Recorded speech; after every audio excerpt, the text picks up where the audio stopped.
महागाई आणि शासनाच्या चुकीच्या धोरणांविरोधात राधानगरी तालुका जनता दलाच्या मोर्चाला राधानगरी बसस्थानकापासून सुरुवात झाली। आंदोलकांनी महागाई आणि शासनाच्या चुकीच्या धोरणांविरोधात जोरदार घोषणाबाजी केली।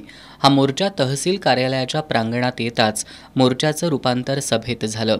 यावेळी जनता दलाचे जिल्हाध्यक्ष वसंतराव पाटील यांनी वीज दरवाढ, जलसंपदा विभागाची पाणीपट्टी दरवाढ, रासायनिक खतांची दरवाढ, इंधन दरवाढीच्या माध्यमातून शासन शेतकऱ्यांची पिळवणूक करत असल्याचा आरोप केला।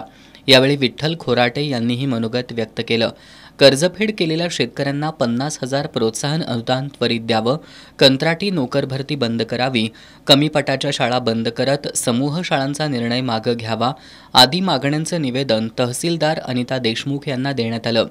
यावेळी सुहास घोलकर, अरुण लिंगरस, इक्बाल कलोट, राजाराम कवडे, लहू गुरव, शिवाजी केसरकर, शुभम पाटील, दत्तात्रय धनगर, जालंधर पाटील यांच्यासह कार्यकर्ते उपस्थित होते।